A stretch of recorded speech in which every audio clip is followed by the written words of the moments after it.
All right, y'all, welcome back to Muzzle Fitting Extras. And the last modification that I'm gonna do to this poor muzzle is I'm gonna go ahead and tape the chin. In an earlier video, I said that I didn't need to with this one, but I'm gonna go ahead and do it just to show you guys. So this part that their chin, that is next to their chin, some horses, as they chew, their chin kind of rubs across these holes.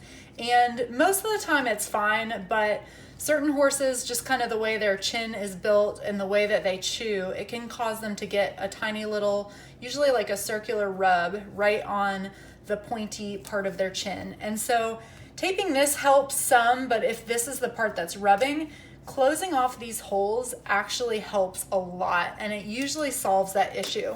So again, I like to use my Gorilla Tape. I just find that that lasts the longest and is also very smooth, even as they wear down through it. Some duct tapes get a little fibery as they wear down, and so that can actually cause more rubbing. So what I'm gonna do is I'm just gonna cover those holes, and I'm gonna send it through these corner holes and wrap it around.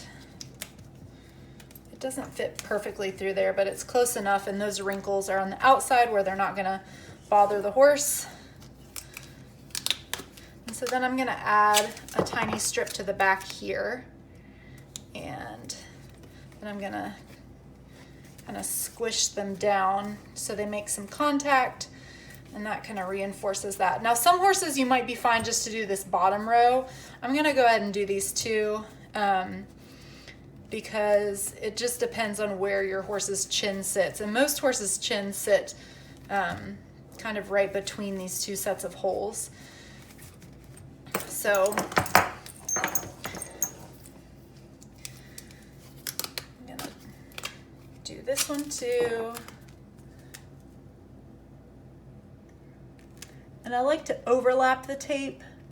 Again, the fewer lines you can have and the fewer things there are for them to catch their chin on, the better.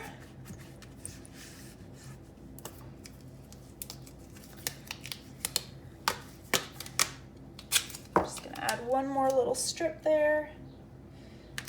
All right.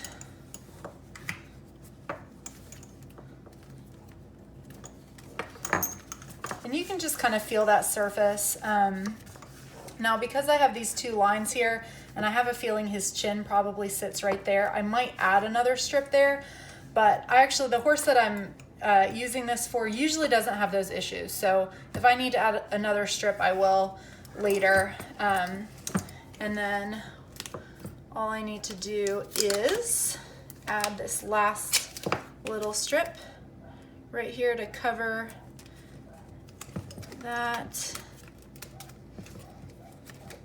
and squish those down so they're making contact. And that just keeps everything more secure. So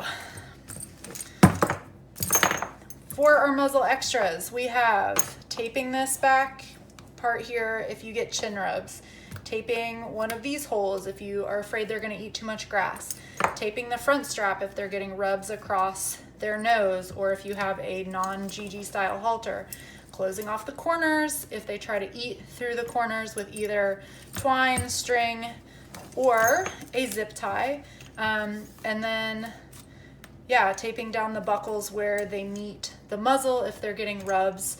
Again, if they get rubs right where this sits, you can do that. For Finnick, who this muzzle is for, he gets them kind of back behind under his jaw, and so that's why I taped all of that. So this has been Muzzle Fitting Extras. I hope that these techniques are helpful.